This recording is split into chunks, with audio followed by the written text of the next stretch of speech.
Honourable members, the Deputy Speaker.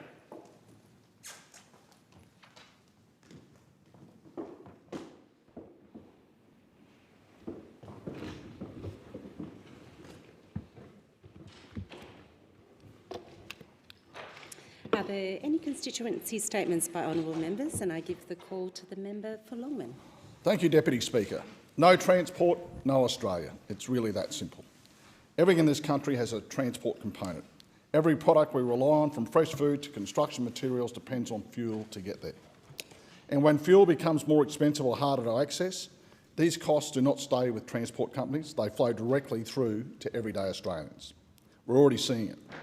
Deputy Speaker, yesterday I met with concerned Longman business owners, farmers and transport operators and those in civil construction alongside the Shadow Minister for Energy, Dan Tehan. Their message was clear. Fuel costs are soaring, prices are rising and jobs are at risk. A local strawberry farmer told us a box that normally costs $16 could push closer to $30. Removalists are increasing their prices just to cover fuel. Freight costs are rising and that is hitting families at the checkout. Deputy Speaker, everyone pays. And when businesses face these pressures, they have two choices. They either raise prices or cut jobs. There is no good outcome in either of those scenarios. But, Deputy Speaker, what is particularly concerning right now is not just the cost, it's the uncertainty. I spoke with a major local operator who uses up to 35,000 litres a day of diesel, employing more than 250 staff. They have their own tankers and pick up fuel directly from the terminal, and yet still cannot get guaranteed access. Loads are being stopped because supply is no longer certain and they are losing around $50,000 per day. So when the government says this is a distribution issue, that simply doesn't stack up based on the reality of the experiences of people I speak to in the Longman electorate.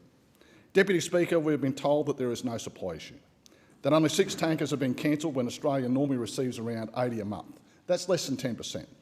We've been told that there is still 28 days of fuel in reserve. We normally have 30. That's a difference of just 2 days. So if all this is true, why can businesses still not access fuel at the terminal? Deputy Speaker, I smell smoke. I think someone's pants are on fire.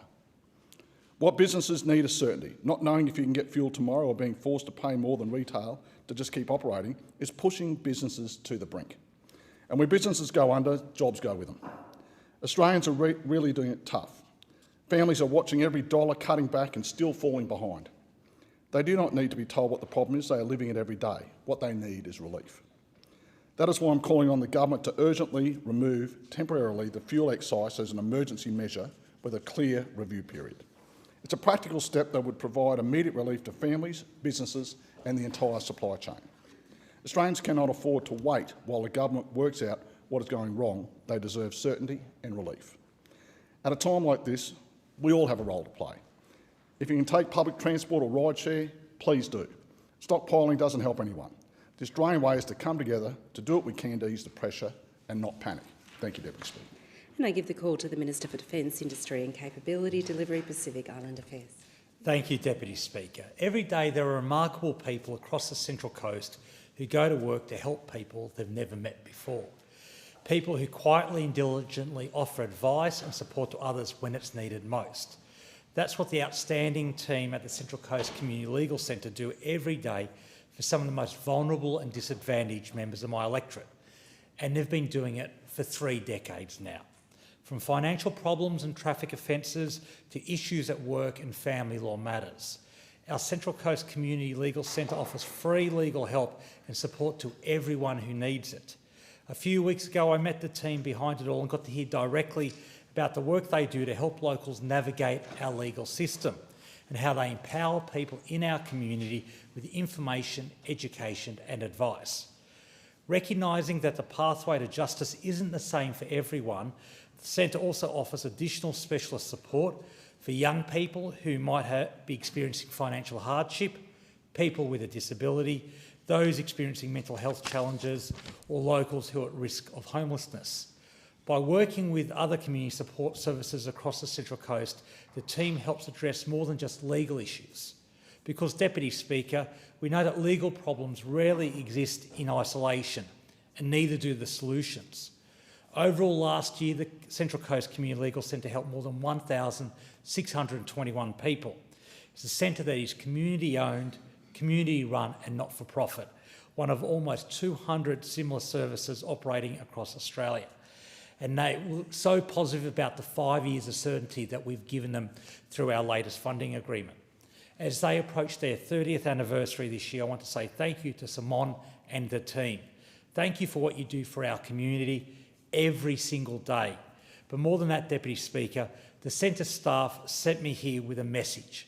The Central Coast Community Legal Centre is there for any local who needs it, whether it's on the phone, in person or at one of their outreach clinics.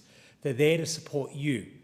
And I'm proud to be a member of the Albanese Labor government, a government that supports and values community legal services just like this one, because access to justice shouldn't depend on your bank balance. It should be available to everyone, and case by case, the Central Coast Legal Centre makes that a reality. So thank you to Simon and your team for what you do every day, and here's to another 30 years of empowering and serving our community. Thank you, and I give the call to the member for Curtin. The NDIS was meant to deliver choice and control, putting the person at the centre of the service.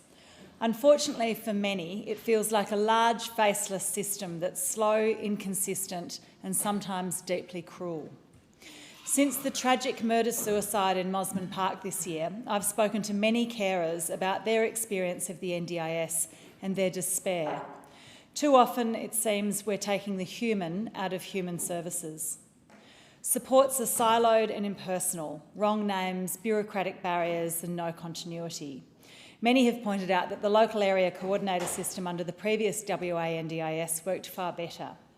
Families caring for children with profound lifelong disabilities are not asking for more than they deserve. They're trying to give their children a life with dignity. Instead, many feel unseen, unheard and exhausted by a system that requires them to repeatedly reprove what will never change. And when serious errors are made, families are often forced into legal action to defend basic supports. A parent spoke to me about the loneliness of caring on her own for a child excluded from the education system, living with extreme distress and self-harm. She told me she doesn't feel seen or heard by the NDIS or by the supports meant to sit alongside it. Another carer told me that supports were abruptly cut despite no change in her child's needs, leaving her scrambling to hold together work, care and stability during the decision review. Last week I met with an elderly mother caring for a profoundly disabled adult son. She's becoming physically weaker as she gets older and is deeply worried about the future. After 50 years of selfless caring, there is no respite. The NDIS presents as another daily battle to be had, not a source of comfort. When crises hit, violent behaviour, acute escalation, severe sleep deprivation, families told me there is no reliable rapid response pathway. Parents leave jobs, run active night shifts and fear that asking for help will trigger cuts. Carer burnout is real, hidden and costly. In consultation on the new NDIS planning rules, Curtin constituents were clear about their needs.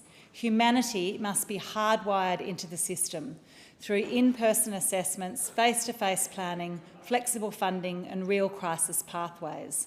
Every participant must have an NDIS contact who knows them and their situation and has a phone number.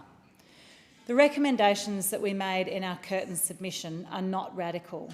They are simple, practical and human. We must put people at the centre of the NDIS so Australians with disability and the families who carry so much are finally seen, heard and supported. Thank you. I give the call to the member for Sturt. Thank you, Deputy Speaker. I rise today to speak about the St Peter's Fair, held on the 14th of March in my electorate of Sturt. It was a wonderful event that once again showcased the strength, warmth and spirit of our community. It brought neighbours together, celebrated our volunteers and highlighted the local groups who work hand in hand to make our community thrive. The fair has long been a highlight on the calendar for the Nord, Payneham and St Peter's Council and this year was no exception. One of the standout attractions was the hugely popular petting zoo, which drew families, children and plenty of enthusiastic adults. And I will happily admit that I joined in and had the pleasure of patting a very cute goat. Small, joyful moments really do remind us why community events matter. Events like the fair simply don't happen without an enormous amount of planning and effort behind the scenes, and I want to acknowledge the incredible volunteers from the City of Nord Payneham and St Peter's Council who brought the day together. Their planning, coordination and quiet dedication often go unseen, yet they and the staff are the backbone of community events like this. From organising stall holders and entertainment to setting up early in the morning and packing down after everyone has gone home, these volunteers and staff embody what service to community truly looks like. I also want to recognise the presence of paramedics from the St John Ambulance, whose volunteers provided medical support throughout the day. Their calm professionalism gives all of us the confidence to enjoy community events safely, knowing help is on hand if needed, and I'm deeply grateful for their ongoing contribution to the well-being of our community. Another group that continues to lead with generosity is the Rotary Club of St Peter's. The Rotary team not only played a role at the fair, but continue throughout the year to run projects that make a meaningful difference, both locally and globally. For example, on Sunday, 12 April 2026, the Rotary Club will be hosting a birthing kit assembly day, and they're seeking volunteers to join them. Birthing kits are small, low-cost packs that provide clean, simple tools to support safe births in developing countries. For mothers and babies who lack access to basic medical resources, these kits can literally save lives. The assembly days are hands-on, purposeful and deeply rewarding, and in just a couple of hours, you can directly contribute to a project that improves health outcomes for women and children around the world. Events like these highlight the strength and generosity of volunteers in our community. Their willingness to give their time without expectation of reward shows just how powerful collective community action can be in improving lives beyond our own borders. To every volunteer at the fair, through Rotary and with St John, I say thank you. Thank you, and I give the call to the member for Goldstein. Thank you, Deputy Speaker. And Deputy Speaker, Goldstein is full of amazing community organisations who focus on how they can improve and support each other. The great strength of our community is how much people turn to each other and make sure they deliver support and assistance. And at this difficult time, particularly when people are living such a reality of cost of living pressure, whether it's going to the supermarket and wondering whether they can afford their red basket or their trolley, or they're going to a petrol station and wondering whether they're going to be able to get fuel, let alone whether they're going to be able to afford it. Critical community infrastructure that supports people, particularly on lower incomes, is so vital. And that's where the Bayside Community Emergency Relief Support Service steps in. It's supported by amazing volunteers led by the most incredible Deb Brooks, the founder of the Bayside Community Emergency Relief, but also alongside with many amazing volunteers from Jen Manson, Louise Key, Travi V, Gabriella Amendola, Nubu Adam, Patricia Leonard, Katie Fraser and Louise G. They work to raise funds and particularly voluntary donations from the community, so those people who are facing difficult financial times get the assistance and the support. They so often volunteer to be able to pack kits for things like women who need basic support services and sanitary items so that they can have dignity in their lives when things are tough. And I know, Deputy Speaker, I've been down and helped BASA in the important work they do to pack those bags and the enormous value it provides. But they also have an unending need. The need for food relief keeps skyrocketing. Every shopping bag helps us get food for somebody who needs it. So if you're somebody in the community who can do something to assist BASA, please go out and support them, donate to them, whether it is money or it is goods, because it will go towards a good cause to people who need it, but most importantly, it will make sure we keep the stitches in our social fabric together. Thank you, Deputy Speaker. One of the most important things is that banking services are available to communities where they need it, whether it's older residents in community, small businesses that want to stay on strip shops, or community groups. But it's always important to have those banking services where people are, and that's where the community banking services have made such a difference, and particularly in the suburb of Hyatt. This year they're celebrating their 25th year as a community bank, supporting the Hyatt community. And we want to give a massive shout out because they go on and reinvest 80% of their profits back into community support, back into programs that help lift all of us up. Of the 80%, that equates to $3.95 million of donations over the past 25 years. And we'll give a shout out and a congratulations to Guri and the board for all their incredible work, and may they have many years to come. Thank you, and I give the call to the member for Griffith. Thank you, Deputy Speaker. Today I want to recognise the achievements of an outstanding STEM leader and Griffith resident, Dr Esther Onyango. Dr Onyango is an interdisciplinary systems scientist whose work explores the connection between our environment and human health. By bringing together science, policy and community perspectives, she is helping us better understand the health risks communities face in changing climate and how we can build a more sustainable and resilient future. In doing so, she is making an important contribution to Australia's response to these challenges. She has received international recognition for her contributions to climate change and health research, being named among the leading African women in climate research. Dr Onyango represents the kind of leadership we need more of in STEM, deeply knowledgeable, community-minded and ready to contribute at the highest levels of decision-making. I'd also like to acknowledge the valuable work of Wild for STEM, an important program that supports women in STEM, not only to excel technically, but also to step into leadership and help shape the future of Australian innovation. Through her involvement in Wild for STEM, Dr Onyango was selected as a board observer with the Australian Academy of Technological Sciences and Engineering. I congratulate Dr Onyango for her achievements and the work she is doing, and I acknowledge the important role of women programs like Wild for STEM in building the leadership pipeline Australia needs. On another topic, Deputy Speaker, it was a joy to catch up with Mark, one of our local Griffith residents, at one of the 4 recent mobile offices that I held this past weekend, where we chatted about oysters, an incredibly important species for the health of our waterways. Like many in our community, Mark was shocked when he first learnt that oysters are now functionally extinct in Moreton Bay, a sobering reminder of how much has been lost, but also of how much we can rebuild when community, science and practical action come together. I want to recognise the community programs doing incredible work to restore shellfish reefs, including in Moreton Bay, such as Ozfish Shellfish Reef Restoration Program.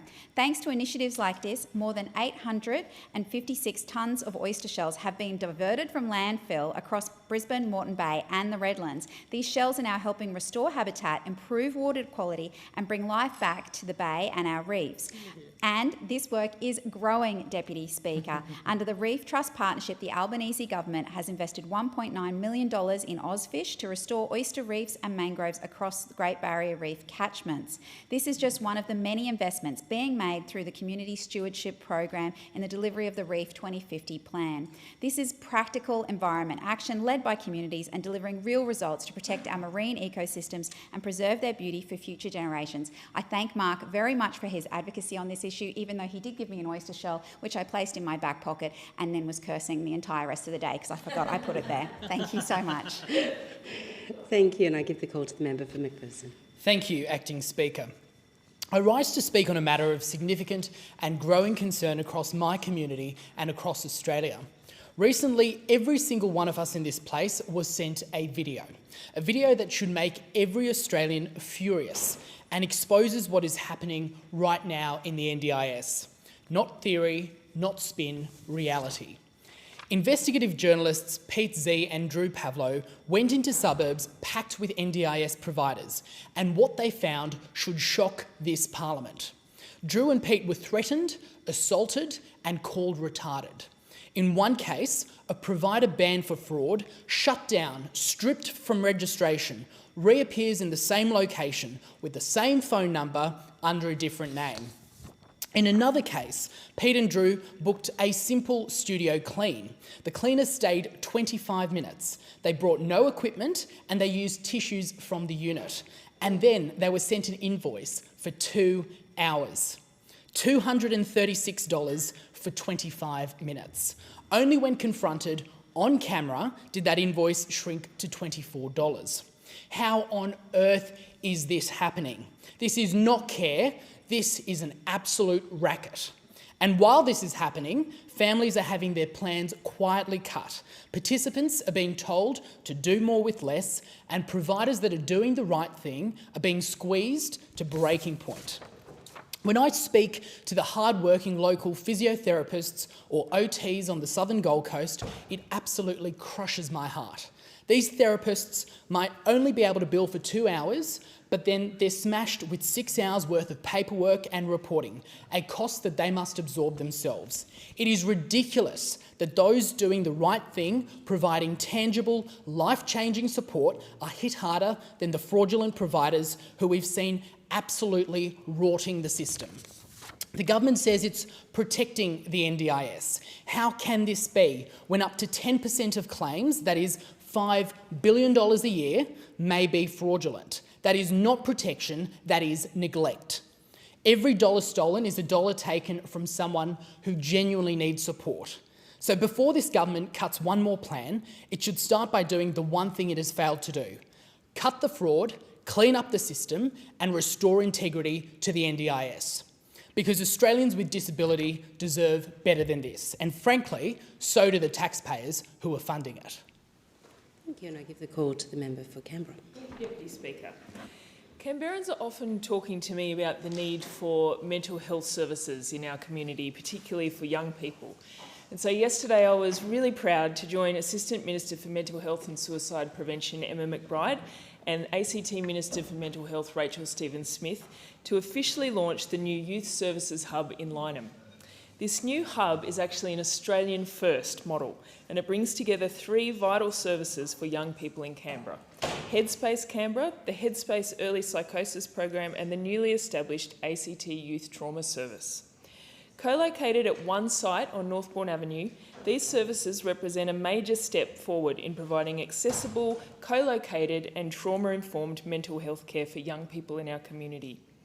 Headspace Canberra, which relocated to Lyneham last year, provides mental health, physical health and wellbeing support for young people aged 12 to 25. The co-location with Headspace Early Psychosis allows for seamless early intervention for young people who have experienced or are at risk of experiencing their first episode of psychosis, ensuring they receive the right care at the right time. The launch also marked the official opening of the ACT Youth Trauma Service, a free, multidisciplinary service supporting young people who are living with or at risk of moderate mental ill health and complex need, including experiences of trauma. This service has been co-designed with the local First Nations community and with young people, and it was great to hear from some of those people at the launch yesterday.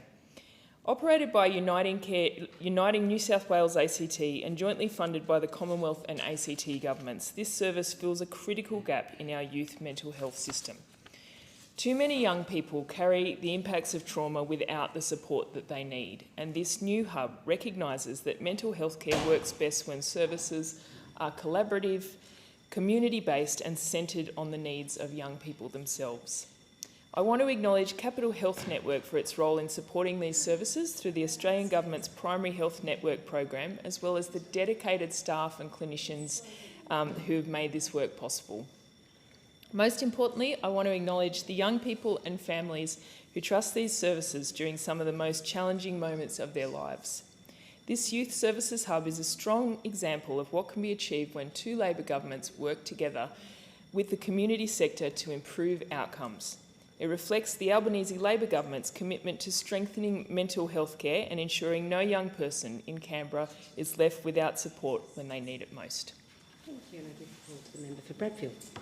Thank you, Deputy Speaker. It's definitely true to say that tax reform has recently become a topic at many water coolers, and that's because it's at that converging point of a number of national crises. The housing crisis, one cause of which is that the tax system preferences property investors over first home buyers, growing intergenerational inequality, a big contributor to which is the fact that we disproportionately tax earnings from income, not wealth, and the energy supply crisis, which could be alleviated by an orderly phase-out of subsidies which prolong our addiction to expensive, unreliable and dirty liquid fossil fuels. Now, for these reasons and more, tax reform is a debate that this country has to have. And it's so why I went to the community to hear their thoughts. I launched a survey to gauge people's thoughts on the capital gains tax discount, the rule that gives people who generate income from assets like investment properties a 50% deduction on the tax payable on that income. To be clear, this was an online survey. It wasn't a poll. It had a large number of respondents, 1,237, but it's not statistically significant. Its purpose was to obtain a preliminary sense of the community sentiment on what is basically a major policy area in need of reform. Now, interestingly, 86% of survey respondents were over the age of 45 years, 60% were over the age of 60 years, and a majority of those owned their own homes. And more important, nearly 30% of respondents owned at least one investment property. Now, this is relevant because that group, investment property owners, is the group least likely to benefit by a reduction in the CGT discount. And so the results may surprise you. Two-thirds of survey respondents were comfortable with the proposal that CGT discount be reduced from 50 to 33%. A further 11% were open to considering it. And of those who owned investment properties, half were comfortable with that change and a further 15% were open to considering it. In deciding whether to support CGT reform, the factor which most influenced respondents was whether the change would be one of a part of a broader effort to modernise our tax system. 56% of people responded that way. Look, I'm heartened by all of this, by the number and the nature of responses to my survey, by the support being shown for sensible proposals for reform that aim to make secure housing more available and affordable for the next generation, and by the fact that people are open to change that might be contrary to their own interests. I take it all to mean that there is a significant support in my electorate of Bradfield for big, bold ideas that might make our tax system better and fairer, and let's keep that conversation alive. Thank you, and I give the call to the Minister for Agriculture, Fisheries and Forestry. Thank you, Deputy Speaker, and I wanted to provide the House with an important update when it comes to housing policy and Tasmania. Many of my constituents obviously know how hard it is to get a foot into the door of the housing market, and this is replicated right across the country. But for some reason, our Tasmanian state government decided not to join up to the National Shared Equity Scheme Help to Buy. So myself and my other Tasmanian colleagues have been on a mission to shame them into joining up. The deadline was the 1st of March and they hadn't signed up by then. And we had done a couple of events, we had written to them, we have done some media, but finally they have said now that they will join the national scheme. And whilst this is very welcome news, obviously it means that Tasmanians have missed out on guaranteed places for this current financial year for this shared equity scheme. And one of their reasonings was because, well, we've got a state scheme and we're like, why not give people options and these two can run side by side. But it is welcome news. But importantly, what I want to do is call on the Tasmanian State Government to actually legislate and get this done. They first promised it 2.5 years ago. The scheme has now been up and running since December, and all we've got now is a promise. And Tasmanians know, of course, that the Tasmanian State Government says plenty and then doesn't deliver.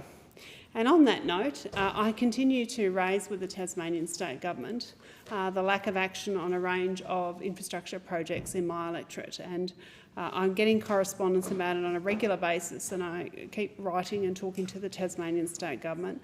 And some of these projects are safety upgrades on the Tasman Bridge, of which is, tens of millions of dollars. But these safety upgrades now I have been calling for more than a decade, and the Tasmanian State Government has been very slow to action this. They did do some preparatory work in January, so I hope that they're not too far away.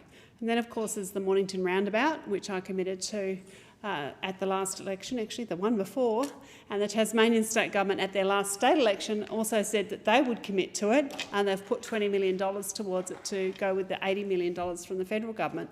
So this is to remove a roundabout and improve the intersection and build some ramps. But again, they have on their website dragged out that timeline further, and that has not been happening. The Algona Road Channel Highway, over $60 million. Again, no commitments in terms of the state government on getting that done. Again, dates keep slipping in relation to projects. What we actually need to see is some action. And the South Arm Highway, again, they need to put in some traffic management system around the school, Lauderdale Primary School, which is a significant school in my electorate. And again, the Tasmanian community and the Lauderdale school community have been waiting a very long time for this. So my big message here today is the federal government keeps stepping up to the plate and providing funding, but the Tasmanian state government doesn't keep delivering, and we need them to deliver for my electorate and for Tasmania. Yeah. Thank you, and I give the call to the member for Monash. Madam Deputy Speaker, it's been more than 1,000 days since the release of the Murphy report into online gambling. 1,000 days. 1,000 days of recommendations sitting on a shelf. 1,000 days of delay, 1,000 days where the government has failed to act. And in that time, the problem hasn't stood still. It's evolved, it's grown, and it's moved offshore. Madam Deputy Speaker, while Australia has an imperfect but well-regulated online gambling system where identity checks are required, credit card payments are banned and safeguards like BetStop are in place, illegal offshore operators are exploiting the gaps left by government inaction. These operators are not bound by Australian laws. They offer credit card payments, they offer sign-on bonuses, they target Australians directly, and increasingly they are targeting young Australians who are under the age of 18. And here is where it becomes especially concerning. We are now seeing high-profile Australians like former elite athletes David Warner promoting offshore gambling platforms. Former elite athletes like David Warner who should know better, who shouldn't be engaging in this. These platforms operate outside Australian law. They do not have the same consumer protections. Platforms that Australians, including people under 18, are being driven towards through social media platforms. They are not doing it for free. People like David Warner are receiving significant financial kickbacks to promote the illegal offshore operators, and this is simply not acceptable. Because when a household name is used to promote them, it gives these platforms a false legitimacy that they do not deserve, that they should not have, and it is putting all Australians, particularly young Australians, teenagers and children, in harm's way. At the same time, regulators like ACMA are doing what they can, but they simply don't have the powers or resources to keep up. These websites are blocked only to reappear the next day under a new name. It is like a game of whack-a-mole. Content is reported but it remains live, and enforcement is always one step behind. It's no longer an abstract risk, it's happening right now every day, and it's targeting young Australians. So after 1,000 days, the question is simple. Where is the government? When will the government act? When will it take this seriously? Where is the action to deal with offshore illegal gambling websites? Because if we continue down this path, regulating Australians while leaving the back door open to illegal operators, we are not solving the problem at all. In fact, we are making it worse. We are sending it offshore and we are leaving vulnerable Australians at risk.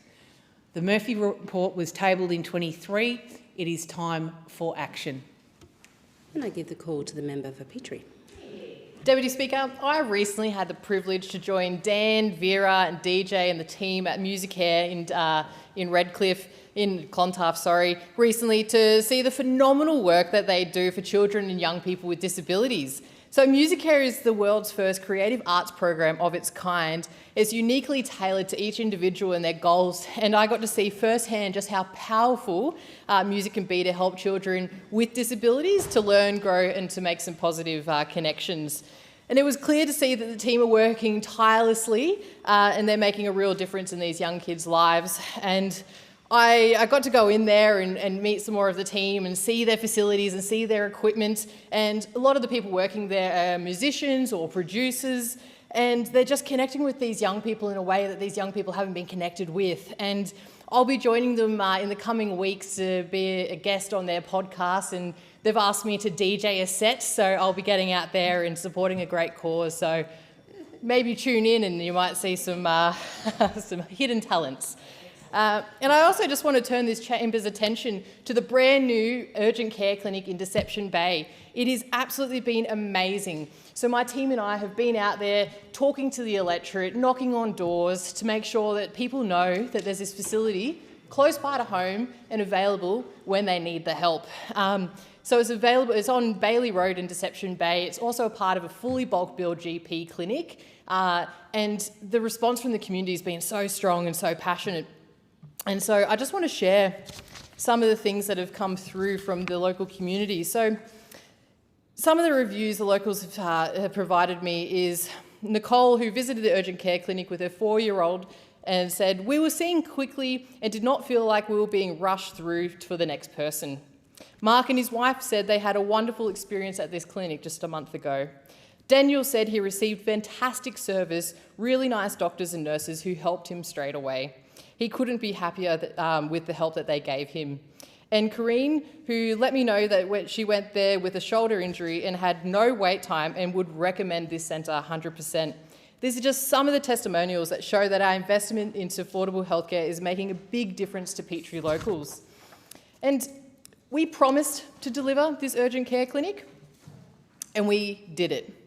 So I will never say that the job is done.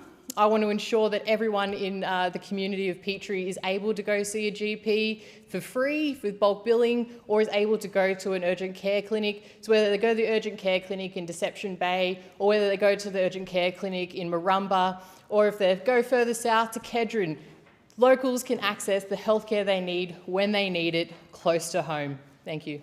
Thank you. And I give the call to the member for Hinkler. Deputy Speaker, the people of Bundaberg have once again banded together following the third major flood since December 2010. I rise today committed to advocating for flood mitigation that is effective and can be delivered sooner rather than later. Money has already been allocated from state and federal governments in the order of $170 million.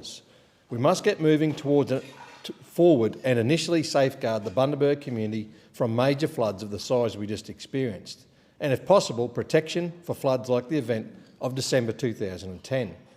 Let's implement the mitigation options that give us immunity in most major floods. In the initial stages, it can be installing floodgates on saltwater and distillery creeks to protect homes and businesses on the south bank, as well as minor earthwork and floodgates on the north and south side. This will give greater protection on both sides of the river, north and south. This will keep both bridges open longer, keep residents connected and limit congestion and inconvenience by keeping more roads open.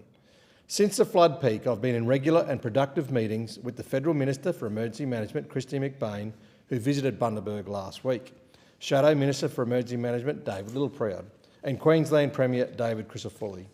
I've welcomed several Queensland ministers to town, including Minister for Transport and Main Roads, Brent Mickelberg, and Minister for Police and Emergency Services, Dan Purdy, as well as taking the Insurance Council of Australia's CEO, Andrew Hall, for a tour of affected areas. I've been working alongside Bundaberg Mayor Helen Blackburn and local and district disaster management groups. I'm ensuring all levels of government do their fair share and understand the evolving needs of our affected residents and businesses. Prior to entering federal politics, I was Bundaberg Regional Council's Disaster Management and Resilience Coordinator. And before that, as a councillor, I was Deputy Chair of the Local Disaster Management Group and Local Recovery Coordinator after our 2013 record flood. It's pleasing to see our local planning and development throughout this period has improved the quality and efficiency of response. While the mighty Burnett River rose to levels just under the 2010 flood, this disaster has changed lives forever. More than 200 homes and businesses were inundated, and every single one of those will need support in the days, weeks and months ahead. The people of our region are tough, and our community spirit has been shining brightly. However, that resilience doesn't mean we should be left alone. My role is to keep the pressure on governments and see that effective infrastructure is delivered before the next flood event. Thank you to all who have stood up and supported friends and strangers in their time of need, including the Alive Church, led by Joey and Adam, and the swathe of Mud Army volunteers they coordinated. To our emergency services staff and volunteers who have been working around the clock to keep people safe and informed, thank you. Now together, let's get Bundy back on track. And when it comes to flood mitigation, we need action. However it looks, let's deliver it fast. Thank you, and I give the call to the member for Moreton. Thank you, Deputy Speaker. Deputy Speaker, earlier this month, the Wellers Hill Bowls Club was ablaze with purple. And it wasn't just because we were celebrating International Women's Day. It was also because we were celebrating the young women who were the recipients of the Moreton Emerging Women Leaders Award. They're now in grade 7 and in grade 12, and with their parents, carers and teachers, as well as many people from our local community, we heard from inspirational panel members talking to those young women about their journey. The Honourable Leanne Enoch was there, the first First Nations woman to sit in Cabinet. Nadia Bromley was there, the CEO of Women's Legal Service Queensland, and Senior Constable Lisa Easton from the Sherwood Police. And Deputy Speaker, A big thanks to those at the Bowls Club who helped put that together, Sam and Renee, as well as Martha Bullen and the whole Moreton team for making it a great success to celebrate our young women leaders. Deputy Speaker, Moreton has a brand new community centre, and it's thanks to the Chinese Fraternity Association, led by their president, Maria Hong, and their CEO, Fanny Lam. And the CFAQ supports seniors. It strengthens community connections and it preserves cultural heritage. And the celebration included so many special parts of my community on Brisbane's south side. The Brisbane First Chinese Scout Group, who sang the national anthem, Waltzing Matilda, Kookaburra Sits on the Old Gum Tree. Member Yang Yang, who presented a fabulous dance. Yuki Ho and Xiandi Lu, who undertook a multilingual song melody featuring Hokkien, Cantonese and Mandarin songs. And of course, the effervescent Lewis Lee OAM, who hosted a charity auction. It's great to celebrate them on this day, but the work that they do in our community has impact on so many people every day. Deputy Speaker, basketball isn't just about how many three-pointers you can net. It's not just about that, it's about community, and that's what sport is, bringing people together, making lifelong friendships. And there is no better example of that than the Runcorn Rockets. They were established in 1999 and have an ethos of fun, personal development and team spirit, and they train at the Runcorn State High School. They've got over 900 members with up to 60 teams playing weekly. And it doesn't matter if you're in the under-8s mini ballers or if you're in the under-18s men and women's side. They do work every day to bring our community together and to drive sport. And I was delighted to be there at the singlet presentation on the 7th of March with their president, Mark Smith, who's been a driving force of the under-16 and under-18 boys heading to China on the 15th of April for a trip to bring that team together. Thank you, and I give the call to the member for Moncrief. Well, I've been visiting schools in Moncrief to present students with leadership certificates and engage in very rich discussion about what leadership is and means. And the electorate of Moncrief, the heart of the Gold Coast, is home to 33 schools, almost half of which I've already had the privilege to visit this year. And when visiting schools, I present each of the leaders with their congratulatory leadership certificates, and I was delighted to sit down with senior class cohorts to discuss all things leadership and goal setting, along with their aspirations for life, of course, after school. Our young people continue to inspire me, and all students presented informed questions about Canberra, my role as their federal member, and leadership, of course, more broadly. And it was a pleasure to answer their questions, any questions, be present in their lives and share more information on Australia's democratic process. The school leaders, be that Year 6 or Year 12 students, were very inquisitive and our interactions were very candid. Not much was off limits from young people. And many students also asked about my favourite part of the job, which for me is a very easy answer, and that is being here with you, the students, the future and the Gold Coast community. Thank you to all the schools that have hosted me so far this term. I'll just list a few: Merrimack State High, Southport State School and High School, Bellevue Park State School, the Southport School, St Michael's, Broadbeach State School, Wurrunggeri, St Kevin's Catholic School, Benoa State School and High School, William Duncan State School and Nerang High School. So that's just some of the schools in Moncrief.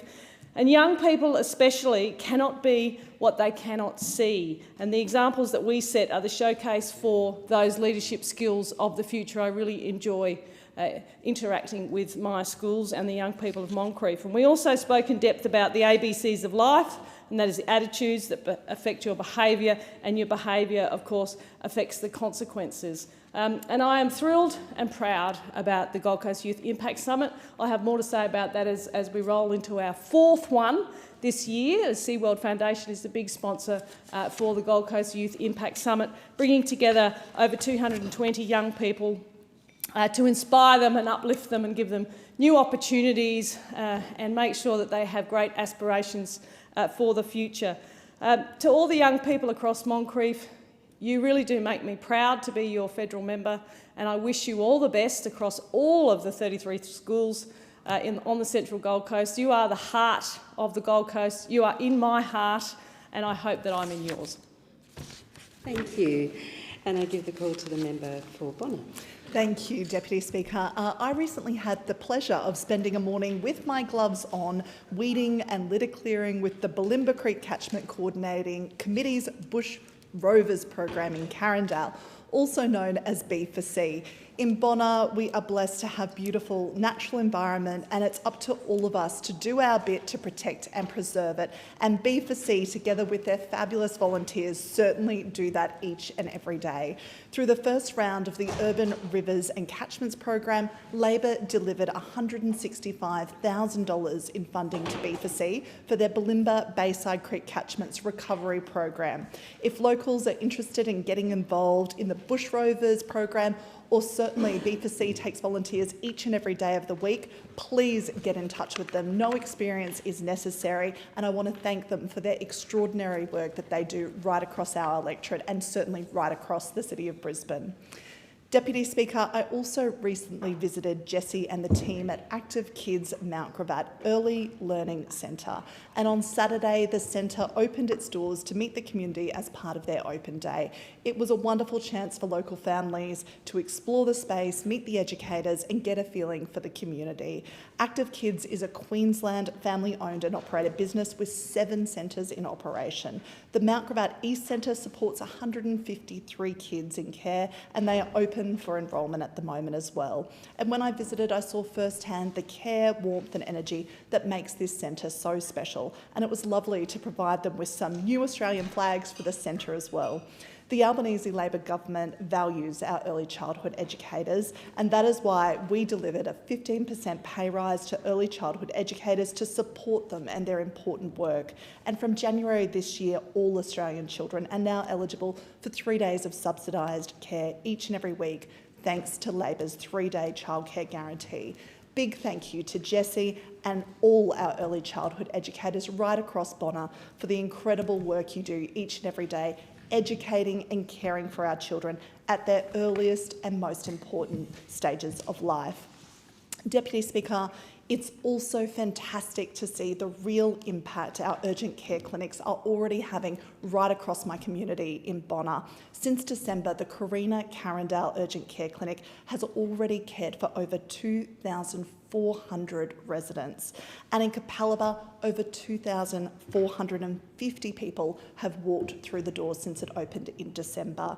That's thousands of locals getting the care they need when they need it most, without having to wait at an emergency department. Urgent care clinics are absolutely delivering for my community in Bonner, and I'm so proud that we've had the delivery of not 1 but 2 locally. So thank you to the Albanese Labor government continuing to deliver for all Australians. Thank you, and I give the call to the member for Grey. Speaker, Chris Bowen's fuel crisis isn't just inconveniencing Australians or pulling the handbrake in our economy, it is risking lives. Because in regional, rural and remote Australia, the Royal Flying Doctor Service provides a critical medical service for Australians.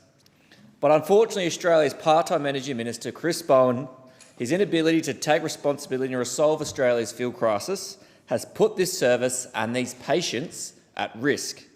His inaction has forced the RFDS to plan out what services will be cut when the bowsers run dry. Minister Bowen needs to take responsibility and fix this problem. He has been changing his message from day to day, spending more time blaming Australian families and businesses than doing something about the issue. We've now heard more than 400 petrol stations across Australia have run out of fuel, with my constituents in Grey, fishers, farmers, families, and now miners being the hardest hit. Minister Bowen has said this time and time again, there is no fuel supply issue. Nothing to see here, apparently. What a load of baloney. Speaker, I rise today to honour the extraordinary South Australian, 41-year-old Dan Turner of Port Lincoln, right now hundreds of kilometres off the coast of South America. Dan is floating alone in the sea, realising his dream of sailing around the whole world. He is one of just 15 competitors in the gruelling mini globe race. This massive 5-leg journey spans around 50,000 kilometres, competitors navigate tiny 5.8 metre class globe yachts, with the event starting and finishing in Antigua. What makes the story truly remarkable is his vessel, the Immortal Game. A property developer with no prior building experience, he constructed this boat entirely in his driveway. As I mentioned, Dan has roots tracing back to the proud city of Port Lincoln, where he first learnt to sail. On last report, he was leading the second leg of this race bound for Fiji. He survives on 40-minute sleep cycles and has already overcome immense challenges, from complex immigration hurdles to dangerous encounters with orcas. When he completes this year-long voyage, Dan plans to write a book, share his journey through motivational speaking and inspire the next generation of young aspiring sailors in Port Lincoln. I commend his immense sacrifice, bravery and resilience, and I wish him safe travels as he conquers the high seas and safely returns home to us in South Australia. Well done. Thank you, and I give the call to the member for Bullwinkle. Thank you, Speaker. Speaker, in times of global uncertainty, we often look for a sense of home and belonging that goes beyond the physical address. And for me and for many in my electorate, that sense of belonging is found in communities that ground us. Recently, I had the joy of attending St Cuthbert's Feast Day at St Cuthbert's Anglican Church in Darlington, joining with Reverend Peregrine and the Right Reverend Bishop Kate. I was reminded that places of faith are not just buildings, they are sanctuaries of peace, community and continuity. Places like St Cuthbert's provide the moral and spiritual compass that helps us navigate the complexities of the modern world with grace and resilience. And that same spirit of stewardship was on full display when I had the honour of attending Bill Goman Wells' restoration project opening. This project is a masterclass in what the community can achieve together when it honours its roots. The community contribution included meticulous research by local archivist Lynn Miles and local historian Cliff Burns, whose dedication ensured that this piece of heritage was not lost to time. But it took a village to bring that history back to life.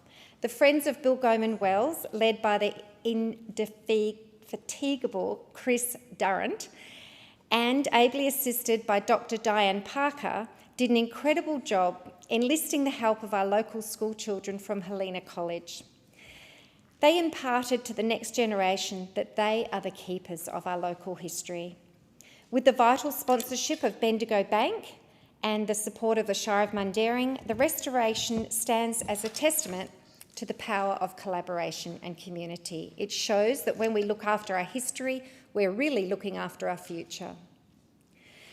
Healthcare remains the #1 priority for the people of Bullwinkle, and I'm incredibly proud to report on the early success of the Mundaring Medicare Urgent Care Clinic. In just 1 month since its doors opened, the clinic has already seen 580 presentations. Speaker, that is 580 times a local resident received high-quality care without an out-of-pocket cost and without having to wait and go down the hill to the emergency department.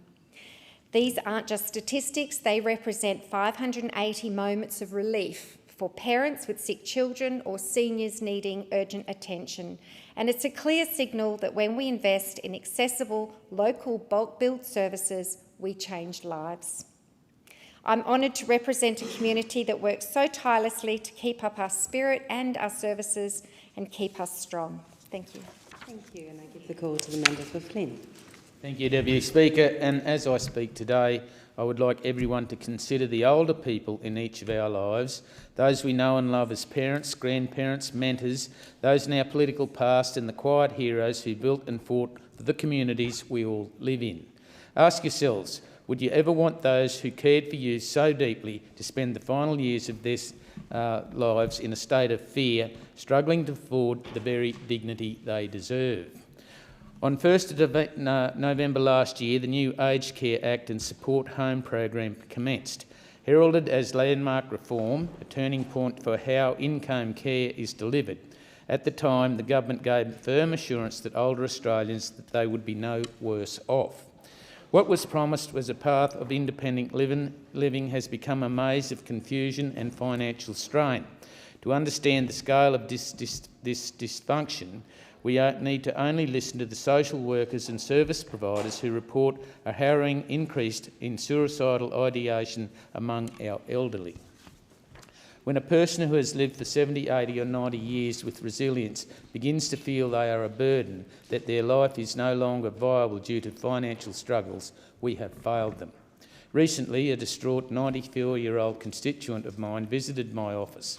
His December statement showed fees of $9,963 for services and a further $7,698 for assistant technology. This gentleman does not have complex needs, yet a single month's charges totalled over $17,000. When we queried what appeared to be a blatant double charging with the service provider, their response was quite startling. Yes, there are well-known and advertised issues Australia-wide with service provider CRMs. The government has rolled out new support at home programs without ensuring it was ready. In November, assistive technology was charged twice, and in December, all direct services were double charged. These aren't administrative hiccups. They are significant barriers to a dignified life, with provider management fees were previously capped at 35%. The reduction to 10% has helped very little. Providers appear to be making up the difference through inflated service charges. Anyone can hire a private cleaner for $60 an hour, yet service providers under the scheme are charging $112 to $120 for the same exact task, on top of which co-contribution must also be paid, impacting our seniors even further. When you couple these exorbitant costs with the fact that service availability in regional areas is often limited and in some cases non-existent, our seniors are left with the impossible and vulnerable position. We are seeing a heartbreaking trend where seniors are choosing to go without food, personal care, cleaning and other essential services, and in some areas relinquishing their support at home packages altogether. Thank you, and I give the call to the member for Newcastle. Thanks, Deputy Speaker. And today I rise to acknowledge two major milestones in my community of Newcastle. This year marks 40 years of Surffest, an event that has become synonymous with Newcastle, our surfing culture and spectacular beaches. What began in 1985 as a local surfing competition has grown into the largest surfing festival in the Southern Hemisphere.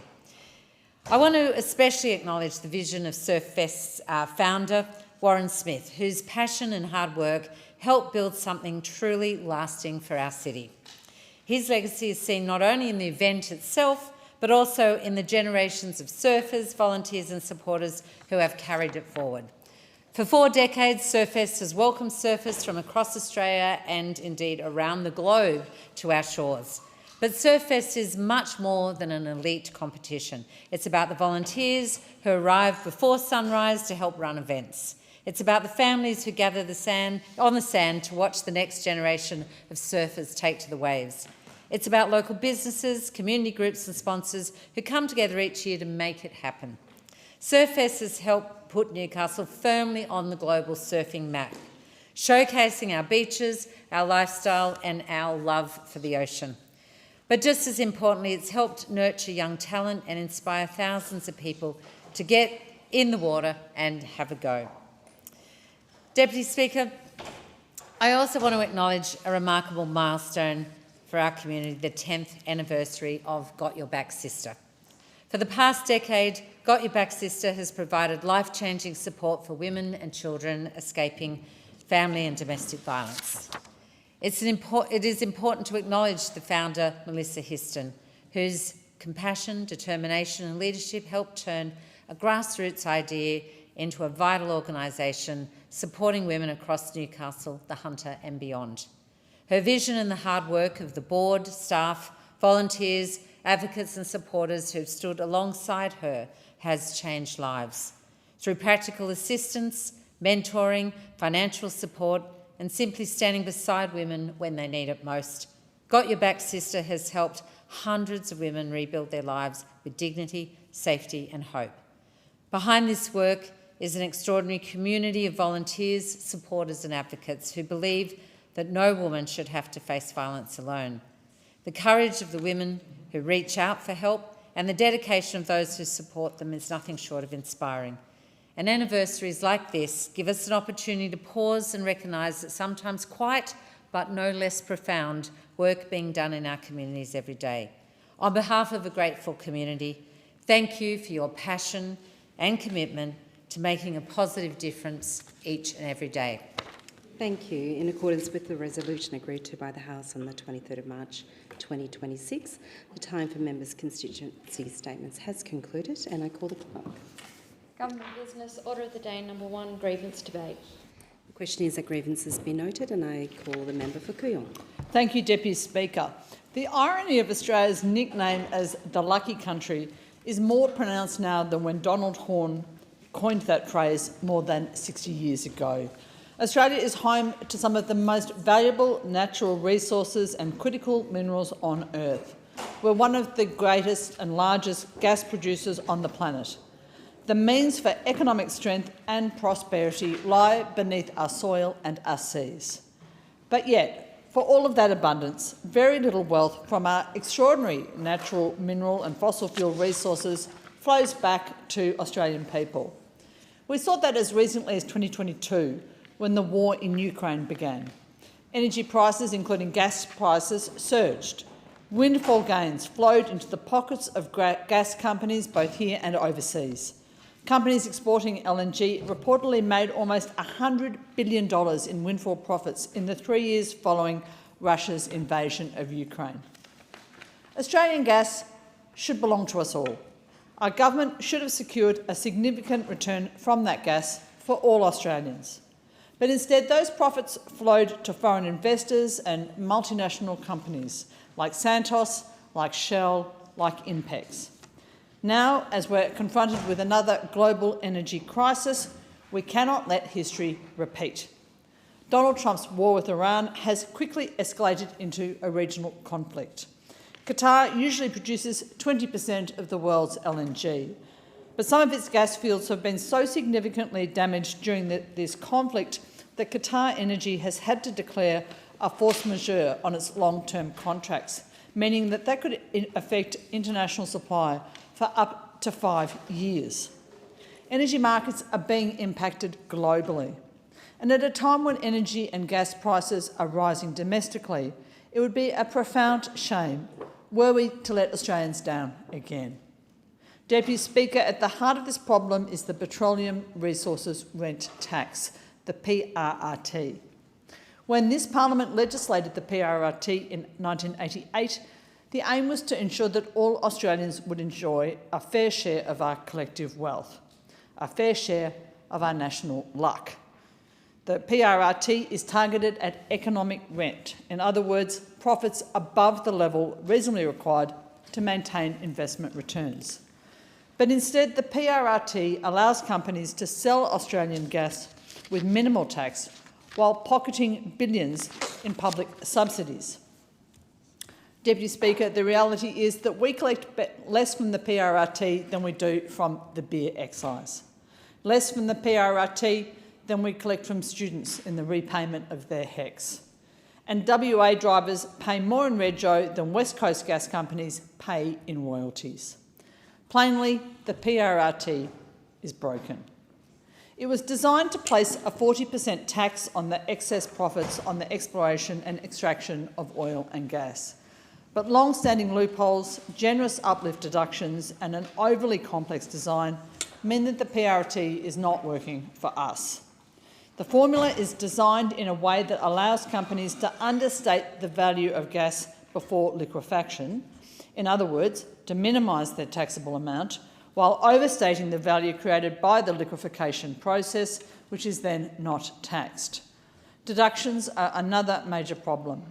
The PRRT allows for capital expenses like the enormous costs of offshore equipment and infrastructure to be immediately deductible expenditure, in other words, a tax write-off. That means that companies can deduct massive project costs from their PRRT tax liability. And if the expenses exceed revenue, the difference can be carried forward into future years, meaning projects can accumulate deductions for years, sometimes decades, and can continue to report no taxable super profits for PRRT purposes.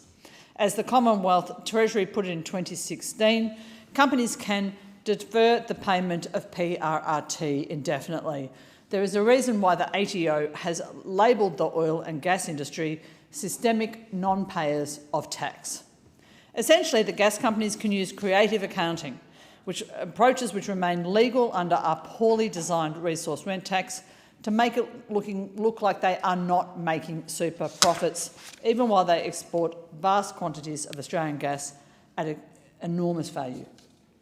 Deputy Speaker, we have tried to fix the PRRT. The government continues to point to changes that it made in 2023 as having delivered a fairer return to the Australian community. But because uplifted deductions continue to suppress taxable profit, those changes still only delivered $1.5 billion to our economy in 2023-2024. Now, more than ever, it is time for the government to act in the national interest and to properly tax our gas exports. We could start by urgently implementing a targeted windfall tax on supernormal profits generated from global crises such as wars. This could apply only when profits exceed a defined threshold, and it could be limited to a period in which prices are unusually high due to these external price shocks. As a more permanent measure, we could consider the Superpower Institute's Fair Share Levy, a two-way tax on the net cash flows from the extraction, processing and sale of Australian gas. This could completely replace the PRRT. A fair share levy would result in Australians sharing in a 50% share of fossil fuel profits, which would be a marked improvement from the 18% we share in now. Had the government legislated the fair share levy at the start of the Russian-Ukrainian war, Australia could have raised $27 billion, nearly 14 times as much as we have accumulated in that time from the PRRT. And we could have used that revenue to completely relieve all young Australians of HECS debts. Or we could have used it to increase the supply of Australian housing. If the government had placed a fair share levy into the legislation before the start of the recent conflict in Iran, government revenue would have increased in the last 4 weeks by $1.6 billion. We could have raised more revenue in the last 4 weeks than we did last year from the PRRT. Claims by the gas industry that fairer taxation will drive exporters and buyers away and chill investment ignore a basic economic reality. A tax on supernormal profits affects producers, not our foreign trading partners. And under the fair share levy, the government would share in investment costs as well as the upside, meaning that there shouldn't be any lack of investment incentive or certainty. Introducing a fair share levy would realise the original intention of the PRRT. As the name suggests, a fair share levy would finally give Australians a fair share of our national resources. Deputy Speaker, Australians do want their fair share. A whopping 87% agree, or strongly agree, that Australians deserve a better return from the sale of our gas exports. 3% of people disagree. Who those people are escapes me. With another rate rise announced just last week, and with fuel prices doubling in some places across the country, we can't ask Australians to foot the bill again while big gas companies are pocketing yet another enormous payday. Australians deserve their fair share on gas. As Donald Horne said, I've abbreviated his quote, "Australia is a lucky country, run mainly by people who share its luck. Most of its leaders lack curiosity around the events that surround them that they are often taken by surprise by those events." Deputy Speaker, Australians deserve better. They deserve a parliament that governs with vision, with imagination and with courage. They deserve a country that gets a fair share on its extraordinary natural minerals, and oil and gas deposits. And so I ask the government to take action on this issue as a matter of urgency for all Australians, to give us our fair share. And I think the member for Kooyong, the question is that grievances be noted, and I give the call to the member for Deakin. Thank you, Deputy Speaker. Today I wanted to touch on some great events that have been happening in my electorate of Deakin just in the last month.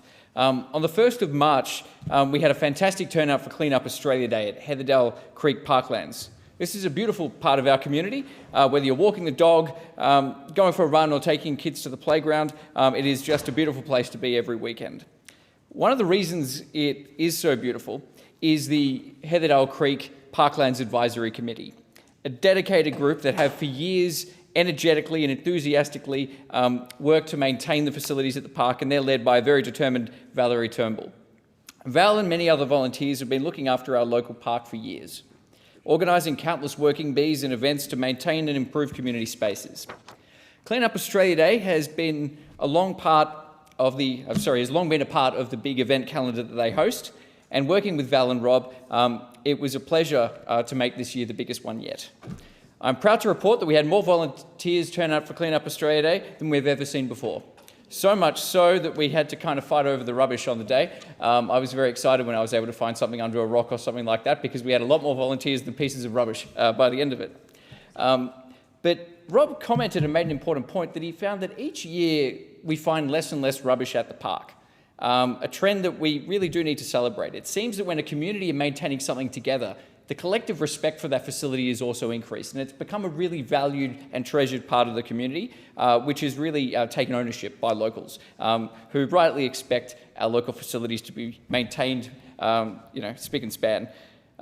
In my first speech to Parliament, I spoke about how Deakin is the home to active citizens who really care about their community.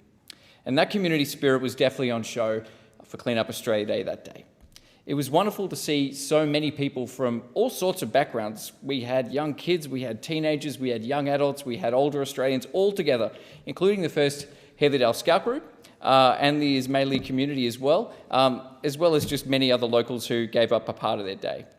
And it just shows that while many of us come from different backgrounds and fill our lives with different activities, we all share the same natural environment, and we all care about maintaining it so we can share our parklands for generations to come.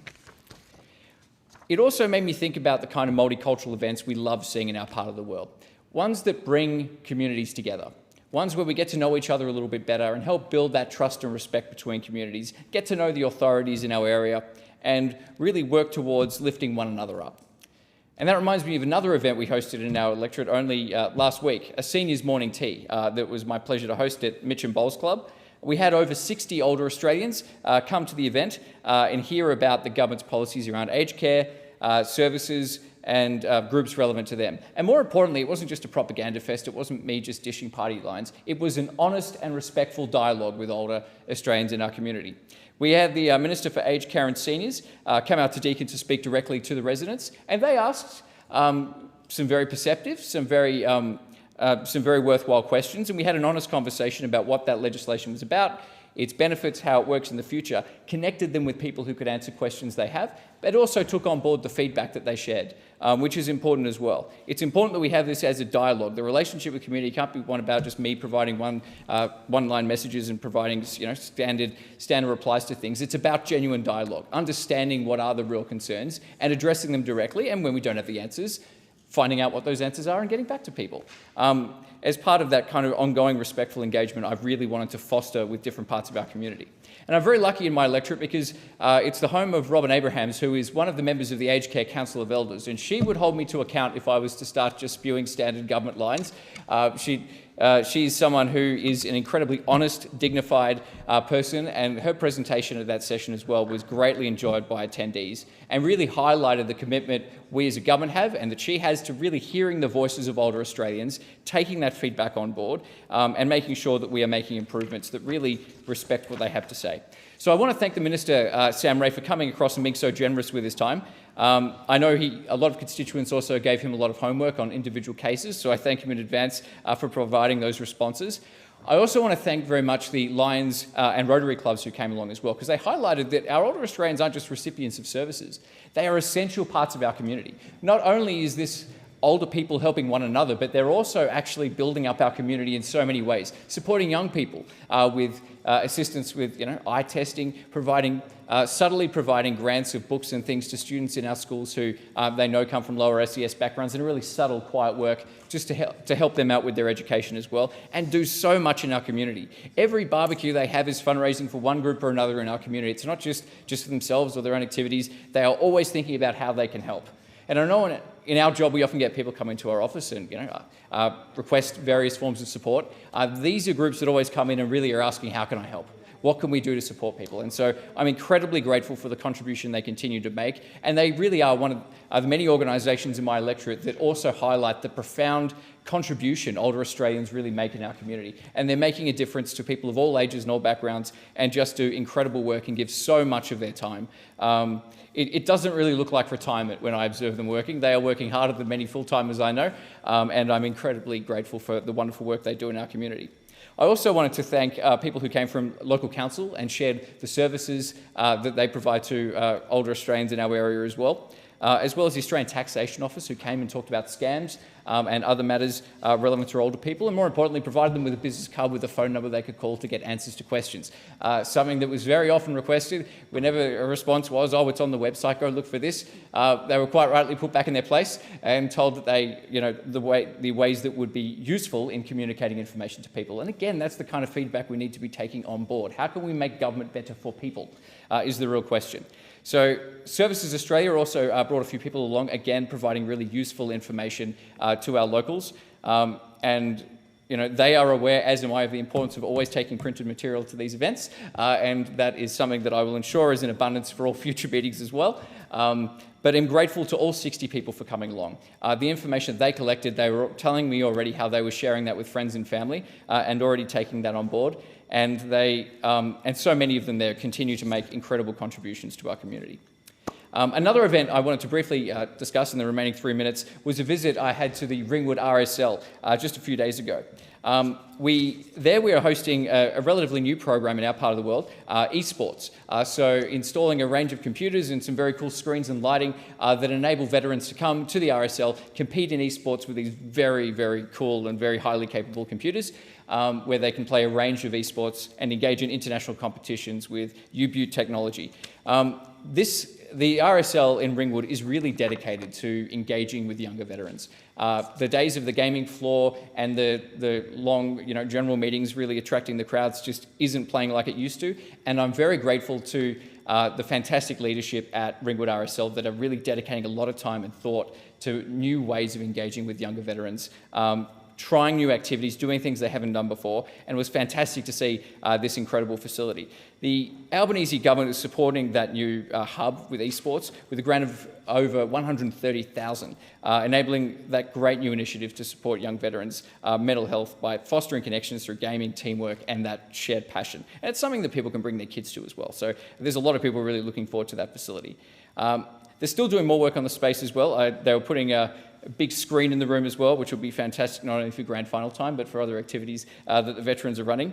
But I think it's fair to say that this isn't the first thing that I naturally associated with what we were doing in an RSL on a given day, but it's exciting to see that they are really reshaping themselves to support new veterans as well. And I'm really looking forward to seeing how, seeing veterans actually using those facilities. The Minister, Matt Keogh, really enjoyed himself, and I'm sure the veterans will too, as it opens in the coming days. And I really wanted to thank the team there at Ringwood RSL, the President, Colonel David Jameson, for hosting both the Minister and myself, and the Minister for his fantastic support of the project. It's incredibly important that we as a government continue to do whatever we can to support our veterans. There are a range of challenges around service delivery and things like that, but we've got to get creative in how we engage with the veteran community. And the best way to do that is to listen to what they're interested in, to really, again, take on board what they have to say and implement programs that reflect what their interests, passions and concerns are.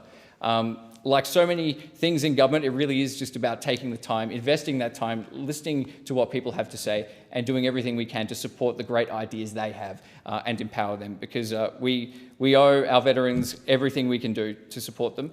This is one example of one great initiative, but it is a small part of a very big picture. and it's something that I was very, very pleased to be part of and look forward to continuing to work with the Ringwood RSL. So thank you very much, Deputy Speaker, and thank you to the Chamber. Thank you, Member for Deakin. The question is that grievances be noted. I give the call to the Member for Parkes. Thank you, Deputy Speaker. 2 weeks ago, Energy Minister Chris Bowen scoffed at the Coalition's efforts to bring the fuel crisis to his attention. There was no problem, he said. Fuel supplies were as high as they've ever been in Australia, he said. At the very time he handed us these platitudes, farmers across the electorate of Parkes were living a very different truth. Due to the war overseas and the false security of those opposite, they were being told they could have no access to fuel. And we all know that a farm with no fuel is not a farm, it's a business at a standstill. No ability to produce food, no ability to produce fibre. Almost 3 weeks ago, I started hearing from desperate farmers and desperate independent fuel wholesale distributors in my electorate. Last Friday, we heard there were 80 petrol stations across New South Wales without diesel. And today, in question time, we heard the Minister update the House that the number of stations without diesel or petrol had sharply risen. The price of fuel also commonly is in excess of $3 a litre. On the weekend, we heard 6 fuel tankers due to deliver to Australia had been cancelled or deferred. Again, I quote Mr Bowen, "There is no problem. This is just a bump in the road due to panic buying." Deputy Speaker, the bump in the road soon won't matter because people won't have the fuel to access that bump. There is very clearly a supply chain issue here. And even after this Labor government acknowledged there was a problem, they have not done enough to fix it. Australia is a big country. We not only need fuel to travel it, but to get our goods to market, to access emergency care, to work on machinery and to keep our country running.